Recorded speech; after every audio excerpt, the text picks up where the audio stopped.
talk about the Mavericks, for example. Like, I know you guys have been bounced first round 2 years in a row against the same team, but Doncic is, oh man, I don't have enough superlatives to describe how good he is. No, I mean, at first, everyone kept saying, oh, he's coming over from Europe. He's going to have to rechange his entire game. He's not going to, be like how he was with Real Madrid. And all of a sudden he starts posting triple doubles like no tomorrow. It's And he's rookie of the year. yeah, like I think people are starting to catch on that Europe is no joke now. Like it's not as good as the NBA, but I think the standard is quite a bit higher than in college. So for Doncic to get, I think he got EuroLeague MVP, like Yeah. like I mean, 17 he around started there. at Real Madrid at 13. Yeah, that's he's been around. He's been in a pro system since he was a literal kid, and Yeah. he led Madrid to like the final four, I think it was, like in second best professional league in the world. Like look, I'm not always right with my takes, but I had Doncic at number one on my big board. Um, I, I was shocked he fell to the Hawks, and then I was like, well, we can get Trey Young as a as a consolation prize. consolation And then all of prize. a sudden, that's when the announcement was made. They're flipping Trey Young for Luka Doncic, and a lot of fans were kind of concerned because it's like Trey Young could just walk right in and be the starting point guard, and Yeah, they were kind of concerned because of Luka Doncic being young, and the Europe game is completely different than the United States game, yeah. and they were afraid of the transition. What happens if he's only averaging 5 points a game, and then all of a sudden, he's draining threes that you'll never see another player make ever again. Except for maybe Harden, but yeah. Yeah, I know, but I mean, there's that one where against Memphis where he just underhanded it and swished Oh, it. that one there, yeah, I'll never see that again. That was the Yeah, most. let's do that again. That is still. I think that's more ridiculous than a half court shot. That one. That is. I remember Yeah. watching it and I was like, how on earth did he? Yeah, no, that one. Not a single other player on earth could hit. No, my friend sent me the highlight. I was doing something else. I was writing an article for Nolan, Writin, or the Smoking Cuban, which is the Dallas Mavericks fan sided page. I can't remember. He said, "You gotta see this," and then he showed me the replay. I'm like, "How did he make that?" It's yeah. It's Uh, it's because Doncic practices those shots for fun. Like you see him yeah. before the game. Like it's not an accident. Like No, and like when he was doing warm-ups with Slovenia in the qualifying tournament, he was just throwing the ball up in the air, like about mid between the free throw line and the basket, and it just went right in. The net didn't even move. yeah, it's something to it. Like you see Steph Curry practice all these shots, and you think, oh my god, they're wasting their time. They're just mucking around. Nah, they're doing it because if they ever have to shoot a really awkward shot for whatever reason, Yeah, it's I know. it's in their muscle memory. Like you saw that Kevin Durant, the shot that should have been a game winner, but his toe was on the line.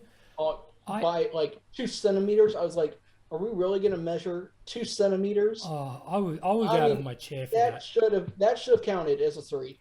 I wish it I did, was not man. happy. I I I was not happy. I was rooting for him. Like I know that the Nets are meant to be the big evil guys because they got Durant in free agency. They got Harden in the trade. They got Kyrie. They got their big three. But Durant was on. I mean, Harden was playing with what was shown to be a grade 2 hamstring tear.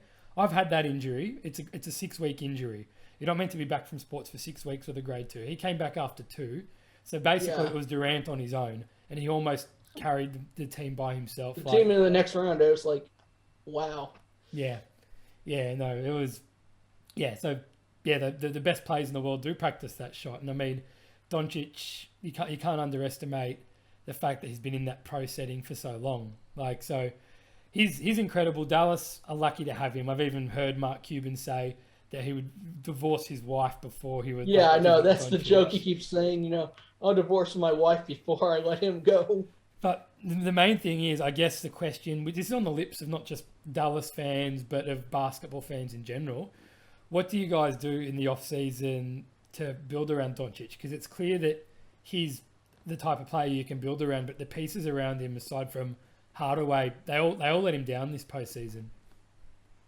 Yeah, and if you watch that series, my analogy I used to describe it was Luka Doncic did all the homework and everyone else got the credit for it. And it's like the kid who does all the project, and all the kids are like, "Oh yeah, I did some of this." And it's like Luka can't do that an entire season plus the playoffs. He needs to get like another ball handler like Lonzo Ball. In free agency, you can um, hopefully Kawhi Leonard opts out of his contract, He might. because if you watched him and Luca after that series at half court, just telling good series, you could tell Kawhi's like, tell Mark, get ready. You could. You I mean, could you tell could. he was like, I'm done. I'm done with LA. You could see that mutual respect. Like, Yeah, and it's everyone said he's not that. He's not that player that you want to play with. He's too. He hoards the ball too much. And then you see all the players come up to him and says, "You're one hell of an athlete." they respect it. Like from the sideline. Like I do think that whoever you guys haven't hired a new coach yet, have you? Huh? Yeah, we did. Jason Kidd. Oh, that's right, Kid. Yeah, that's right. Kid got the job. I mean, I as much as I didn't rate Kid when he was a head coach in Milwaukee, having been a point guard, I think that Kid can add some wrinkles that will make the offense less heliocentric. Like you still want Doncic to dominate the ball, but you don't want him to be forced into like doing everything. Like for example, like I know everyone compares Hawks and Mavericks because of the Trae Young trade, but Young's numbers actually dipped a little this year. Not because he was a worse player, like you saw how good he was in the playoffs, but because they didn't make him do so much. They added some wrinkles so that even though he was the main guy, there was like the offense was more kind of built to have, like have Bogdanovic be put in good positions when he became healthy, or Kevin Huerter and John Collins. Like it just made more sense. So I think like even though Carlisle is an awesome coach, I think adding those players love playing with Luka. You just have to have a coach that balances Luka's incredible individual skills with the four other guys that are going to be on the court with him. And that's what Popovich said during the United States press conference. He says all he needs is like 4 to 5 guys, and they could be in the finals next year. Yeah, I mean, and that's what's going to be kind of unique this free agency is. We also hired Nico Harrison. He was the former GM assistant for Nike with the basketball stuff, and he knows all the players that have Nike contracts. Yeah, and he still talks to them, and that's going to be kind of unique to see how. Okay, now how does that pique people's free agent interest towards Dallas? Yeah, I mean, you guys have the thing with the reason why I think Dallas is going to be the hot spot for free agency is no other team offers that combination of cap space and like on-court upside. Like you're not losing the only players that are off contract. The only guy that's off contract that was a key player in last year's this season that just passed team is Tim Hardaway Jr. He's the only, and he's 29 years old. He's probably going to after his great playoffs, he's going to probably demand north of 20 million. I think you're going to let him walk. Your cap space is just under $91 million. I'm assuming that Josh Richardson opts into his player option because he didn't have. And I bet you he'll get traded. I bet you they'll trade him for a second. I think he'll get traded too because he's an expiring. So I think a team will see the need in that. So you still have one more year of Doncic being cheap. I think the reason, because he hasn't signed an extension yet, has he? He can this offseason. This offseason. But he plans to. But I think he'll definitely do it if he sees that Dallas is serious about building a contender around him. Oh, I'm sure. I mean, I wouldn't have hired Nico Harrison if. I mean, Mark was pretty serious about bringing in someone who's got, some contacts inside the NBA for some of the big free agents. Yeah. He kind of showed it with that hire. Yeah, and I think that if Kawhi does opt out, as much as my fellow Lakers fans are always like, Kawhi wants to stay in LA, we don't have the cap room. Like, it's not Lakers don't have a cap room because of Davis and LeBron. LeBron's contract just keeps going up and up. Like we'll have enough cap room for the mid-level exception. I mean, I think Schroeder's off contract. So like, Yeah, Schroeder's gone. He's a free agent. we have a bit for like a couple of mid tier guys, but we're not going to have the cap space for a big guy. Like it would need to be, it can't even be a sign and trade because that would hard cap us. So I mean, it maybe hard cap us afterwards. So it'd have to be like a sign and trade at like the end of free agency, I think. Whereas Dallas and I think Miami are the two best basketball situations for a Kawhi to sign in. Yeah. Because they've both got cap space, they've both got great rosters. Well, and we have tax free. We're tax free down here. Yeah, Texas is tax free. Wait, is Florida is tax free too, aren't they?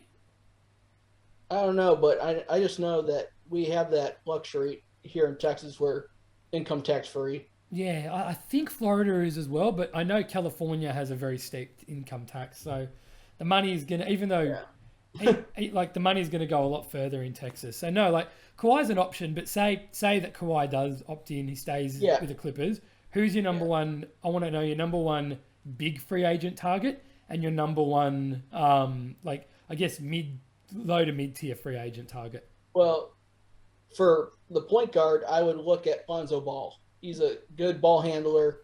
You know, he's not going to score so many a game. We're just probably going to use him to, get people off of Luka, double teaming him. If, that doesn't happen, there's some good veteran point guards. But what they really need is rebounders. And Rakan Holmes, the guy from Sacramento, he's a free agent. And I would throw a lot of money at him. I would also make a qualifying offer on Kelly Olynyk from Houston. Yeah. I know he's not a big scorer, but we need some big guys underneath that rim. Because Porzingis is he can't play center. He refuses to rebound. Like, I mean, he's too fragile underneath the rim. I mean, you got to get some big, muscular guys to go up and get the ball. Man. And I mean, I think that would be the smart way to do it. I mean, they're not high profile, but it helps. Because I mean, I remember watching the Clippers series, and we were getting out rebounded by double digits, and it was like Zubac and all that. They would get like 2 or 3 offensive rebounds on one, and it's like, no, we can't allow this, or else Luka's leaving. It makes a difference. Like in the NBA Finals in Game 2, in that fourth quarter, Ayton was just killing Milwaukee on the boards, and he got him. I think they scored 8 or 10 points in the last 5 minutes off second chances. And that was like the margin in the game. Like literally, it could be if Ayton didn't get a single offensive rebound in the last few minutes, Phoenix might be going to Milwaukee 1-1.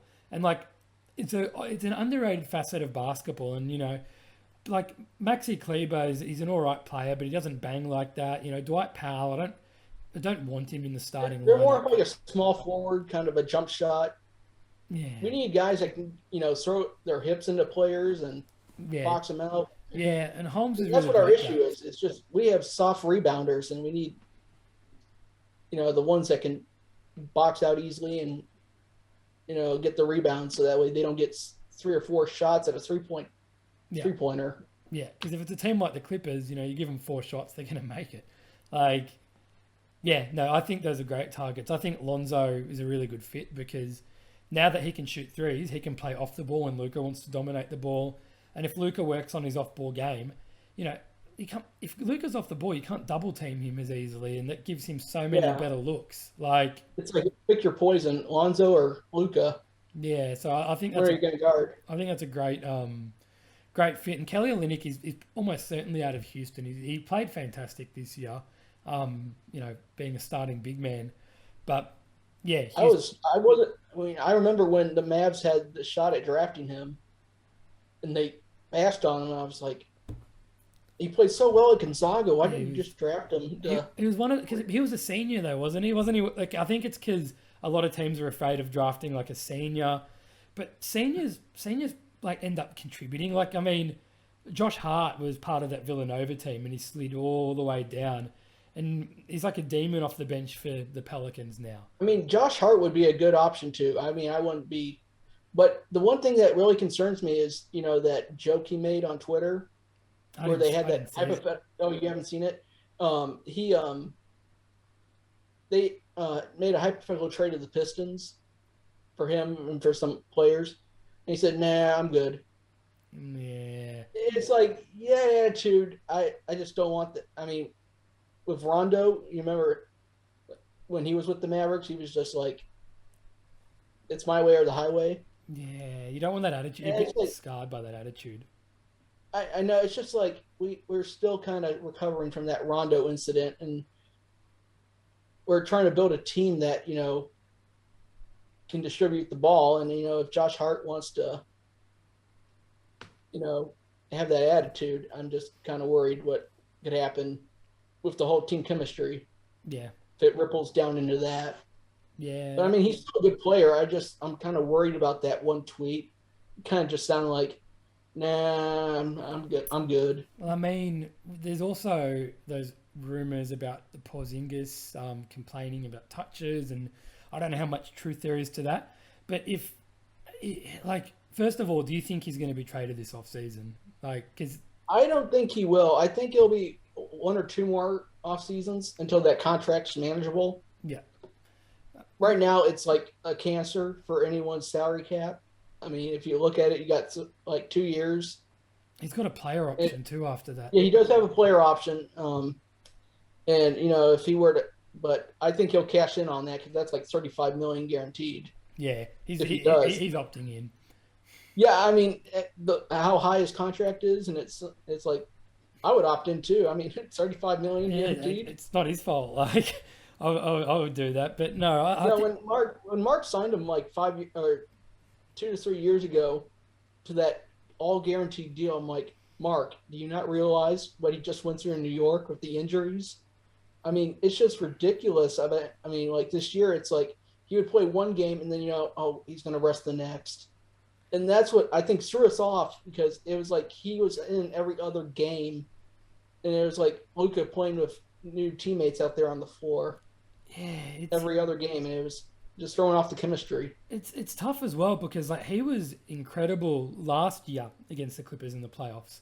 You Oh, know, I mean, he's good. But he that's the issue. It's you like, know he can do it. That's the thing. So like I get, look, I know there's all these rumors. Oh, Porzingis has to be out of there, and a lot of reactionary people are saying, oh, he's trash. But he was 1 year removed from, if he didn't get suspended in that garbage suspension in that oh, the postseason, strip club incident. yeah, oh, not that No, one, I not the strip club one, the one where, although there was that too, when in the postseason we got those two tech fouls where he got that. ejected. Yeah, he got ejected. Oh, that one. I thought you meant the one where he, Nah, that one he deserved to be suspended for. yeah, that one. I thought you were talking about that one. I'm like, Luka has every right to be mad at him for Yeah, that one. no, that one 100%. No. I was saying like with the one he was playing really well in that other series though. Oh yeah, So then he got all mad yeah, over one foul. yeah. So you know that they can have that on court, but I think you just got to not rest him that much. Only rest him where absolutely necessary. Install a new offense that does get him more involved. I think he's got a point that he does need more touches, but he's not going to be the number one guy. He's got to understand that. Like more touches doesn't mean number one option. Well, and that's what he's kind of right now. There's the rumor saying he's not happy being Robin to Luka, and Yeah. like, buddy, you got to realize you're not the main star here. No. No, not. But yeah, maybe one more off season because his value is going to be at an all-time low after the postseason. If there is real issues, at least rebuild his value. At least let him showcase what he can do. Get a decent haul for him. And then if someone wants to take a flyer on him, Yeah, trade him away, and then it'll give us some more time to look to see who's coming up in the college pipeline, and who could be a free agent around that time we trade him. yeah. You can That plan way that we have a thing plan in place. But I'm excited actually. At first when they said Jason Kidd was the new coach, I was kind of not happy because I wanted Jamal Mosley or Becky Hammond. Yeah. Just someone new and fresh to the coaching scene, not like a hand-me-down coach from. That's what they kind of called Jason Kidd, was a hand-me-down coach, and and then I realized his offense is a lot different than Rick's. It's more fast-paced, more Luka style, so this could actually benefit Dallas in the long run. Yeah, I think so too. Like I think, yeah, you needed a change. Like it's the West is tough, but there's not gonna like. And look, the Suns are going to be back next year. The Nuggets will be good once when Jamal Murray's back, the Nuggets are going to be a perennial. Oh, Jamal Murray gets back. Oh, they're going to be. Yeah, I wouldn't want to go play in Denver or play them. No, on their... no. And I mean, Utah is interesting because they're dominant regular season team and Mitchell's incredible, but Gobert's not as playable in the playoffs. But like, there's even though there's a lot of good teams in the West, both LA teams could run it back. I mean, the Lakers don't have as big a window. I think there's one more year of them being a title contender, unless they get extra pieces. The Clippers stay a title contender if Kawhi comes back. If not, they're not. But it's not like there's like a peak Warriors type team where the West is, it's going to just be... I actually want to see what happens when Klay Thompson comes back. Oh, yeah, the Warriors will be in the mix with him back too.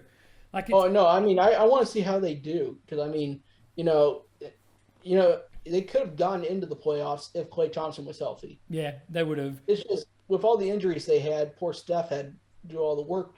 Yeah. And, that's what cost them, their playoff spot. But, when they're fully healthy and, Klay Thompson's back in his prime, that'd be interesting to see where they end up. Yeah, and they've got 2 top 14 picks. They've got picking at 7 and 14 in the deep draft class.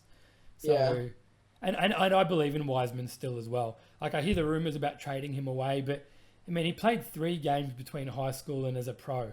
Like, big men take a while to look good. Like, Ayton looked a little bit lost as a rookie. Now look at him in his I kind of blame the NCAA on that, Wiseman thing. Because, you remember they said he helped the coach move, and that's considered a NCAA violation. It's like, are you really going to suspend him the entire year because of that? It's ridiculous. I mean, that was like 20 or like that was like 15 years ago. Are you really going to? Oops, sorry, you took money from your now coach, so you can't play in the. And I mean, that was just horrible. Yeah, they handled it awfully, and it stunted his development clearly. But I still believe in the tools. You could. I think with Steve Kerr there, he can really make James Wiseman look good. I think so too. So the West is, I think, out of the playoff teams this year, the only team that I can see dropping off is Portland. Like, I don't see Portland improving. I see the Warriors kind of jumping in that mix. So, but the West, even though the Suns are probably going to be the Suns and the Clippers will be the clear standout.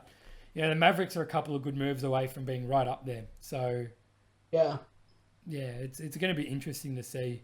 And I mean, if they get the Mavs get the right pieces, I think they could be in the NBA Finals next year.